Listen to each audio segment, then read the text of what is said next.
안녕하세요. 주식경제 유토피아 주토피아에 오신 것을 환영합니다. 자, 8월 마지막 주 이제 얼마 남지 않았죠. 4일 정도 남았는데 4일 맞나요? 자, 이 4일 동안 이제 8월 증시가 어떻게 마감이 되느냐 이게 굉장히 중요합니다. 근데 저는 약세를 보일 거라고 지금 예상을 하고 있고 그 부분에 대해서 이제 이야기를 하도록 하겠습니다. 구독과 좋아요 알림 설정 부탁드리고요. 러먼도 27일 방중을 한다. 미국은 중국의 경기 침체를 원하지 않는다. 이렇게 이야기를 합니다. 자, 반도체 규제를 미국이 하면서 그 부분 때문에 문제가 좀 있었단 말이죠. 두 국가 간의 갈등이 있었어요. 근데 지금은 약간 물밑 대화를 하고 있는 겁니다. 뒤에서. 근데 이게 한 번에 해결될 리는 없어요.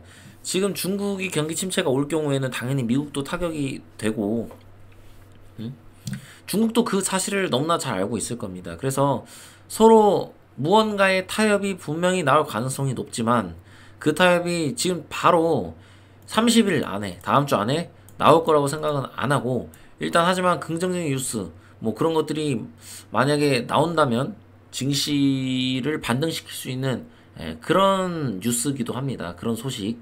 하지만 저는 다음 주에 좀 별 볼 일 없을 것이다 라고 판단을 하고 있고요.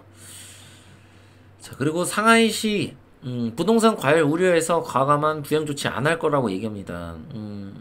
중국은 충분히 지금의 부동산 문제에 대해서 확실히 인지를 하고 있고, 이거를 지금 쉽게 우리가 뭐 돈을 막 푼다 이런 느낌, 부양 정책 쓴다고 이것이 해결된다, 이것도 아님을 인지를 하고 있습니다. 그렇기 때문에 일단 이것은 긍정적으로 우리가 볼 수 있지만 추가적인 악재가 터지지 않을 것이라고 일단 확정은 할 수 없는 상황인 것 같습니다. 어쨌든 중국은 지금의 상황이 본인들이 심각한 상황이라는 걸 알고 있고, 또 마음대로 통화정책을 함부로 해서도 안 된다는 걸 지금 알고 있는 것 같습니다. 그래서 다행이죠. 그나마 다행이고, 아마 일본의 사례를 보고 그것 때문에 확실히 잘 알고 있는 듯한 모습이에요. 이 지금 잘못해서 무너지면 30년간 그런 일본이 겪었던 일을 중국이 겪을 수도 있기 때문에, 자, 이젠 지겨워서 못하겠어요. 560만 삼성전자 주주들의 깊어지는 한숨. 자, 이런 뉴스들이 나오게 되는 이유가 삼성이 긍정적인 뉴스들이 많이 나오면서 저도 바로 9만전자 8만전자를 갈 수 있지 않을까 이런 생각을 하기도 했었지만 바로 뚫지 못하고 결국에 밀리면서 지금 조정을 받고 있는 모습을 보여주고 있습니다.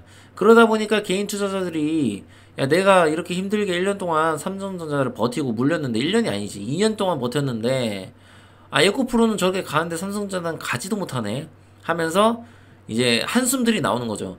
이미 개인 투자자들이 다 팔고 삼성전자는 외인이 많이 갖고 있죠. 하지만 아직도 갖고 있는 개인 투자자들도 많습니다. 근데 이번에 저는 아마 개인 투자자들이 투매가 나올 거라고 생각을 합니다. 삼성전자에. 자, 그 이유에 대해서 차트를 보고 제가 설명을 드리도록 하겠습니다. 자, 삼성전자의 차트인데요. 제가 뭐 똑같은 얘기 반복해서 하는 거지만 결국에 이 고점을 뚫어야 돼요. 이 68,000원 구간, 이 고점을 뚫고 여기서 안착을 해야 얘가 상승 추세로 돌아설 수 있는 겁니다. 이 갭을 메우고. 근데 갭을 메우기 위해서는 어떤 호재가 필요해요. 자, 그 이유가 뭐냐면 21선이 지금 내려오고 있어요. 그럼 내일이면 20선이 한 번 더 내려오겠죠. 그러면 얘를 강하게 돌파를 해야 이 갭을 메울 수 있어요.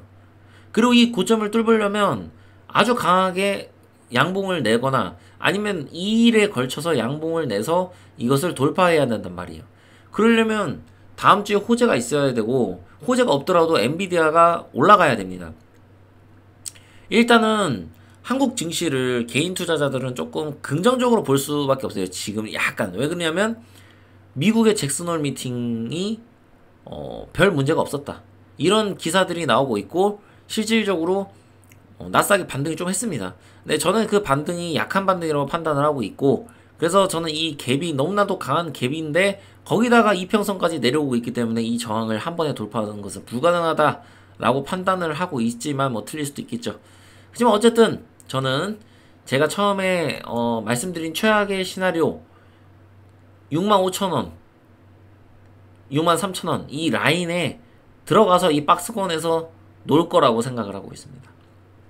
그래서 이 저점을 만약 이탈하게 돼서 투매가 나오게 된다면 그 투매는 개인들의 투매가 될 거고, 이게 이거를 이탈할 정도라면 무언가의 악재가 터질 것이다. 그게 뭐 중국 문제일 수도 있고, 아니면 뭐 물가에 대한 뭐 인플레이션에 대한 문제일 수도 있고, 어떤 걸지는 가봐야 알겠지만 8월 다음 주는 좀 좋지 않지 않을까, 결국에 그렇게 마감하지 않을까 이렇게 생각하고 있습니다. 이거에 대한 근거는 에코프로에서도 찾을 수 있는데요. 에코프로 같은 경우는 지금 여기서 마치 더 갈 수도 있는 모습. 자, 우리가 항상 파동을 볼 때 얘가 더 갈 수도 있겠다 이런 생각을 할 수 있는 그런 자리들이 나옵니다. 근데 저는 에코프로에 대해서 부정적으로 볼 수밖에 없는 게 이미 테슬라에 대한 많은 소식들이 나왔고요. 그래서 테슬라가 부정적이기 때문에 얘도 결국에는 부정적으로 갈 거다 라고 예상하고, 만약에 이게 지나고 보니까 이게 1파였죠. 짜증나죠. 그죠? 지나고 보니까 이게 1파였단 말이죠. 그리고 여기서 3파가 나왔습니다. 그죠?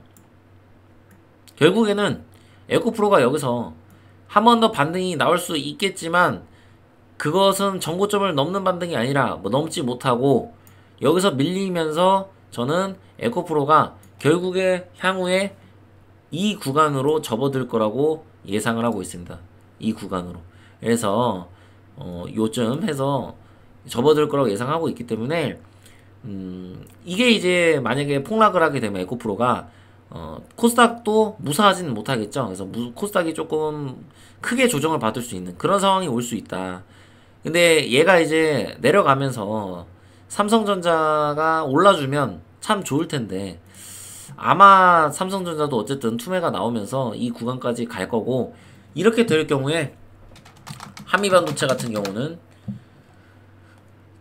지금 이 일봉상도 되게 좋지가 않지만 주봉상도 물론 거래량을 여기 좀 안 터졌다, 그리고 음봉이 났다, 이게 그나마 긍정적으로 볼 수 있고 추가적인 한미반도체의 상승을 기대해 볼 수 있지만, 바로 급등을 해서 이 63,300원을 돌파하는 그림보다는 여기서 결국에는 조정을 받으면서 여기 있는 지금 10주봉 선에 좀 같이 이렇게 닿으려고 하는 이런 모습을 보이면서 얘가 조정을 받을 거라고 생각을 하고 있습니다. 이 10주선이 올라오면서.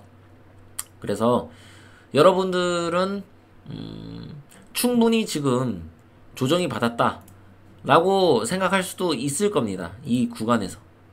조정이 받을 거라고, 그러니까 받았을 거라고. 하지만 저는 여기서 추가적인 조정이 나올 수도 있기 때문에, 제가 그리고 처음에도 말씀을 드렸죠. 어차피 8월 초에도 120선까지 닿을 수도 있다. 근데 일단은 저는 닿는 거는 기정사실이라고까지 보고 있을 정도로 지금 그렇게 시장을 전망을 하고 있어요. 그래서 여러분들이 어떤 선택을 하실지는 여러분들이 생각을 하실 문제고, 저 같으면 이거 돌파하는 거 보고 접근을 할 것 같다. 이게 지금의 제 결론입니다. 그래서 추가 조정을 대비하자. 그리고 공항이 이제 만약에 조금 가능성이 높아질지, 이 부분에 대해서는 추가적인 악재가 터지고 그 다음에 한번 얘기를 해보도록 하겠습니다. 자, 여기까지 분석 마치도록 하고요. 구독과 좋아요 알림 설정 부탁드리고요. 주식경제 유토피아 슈토피아였습니다. 감사합니다.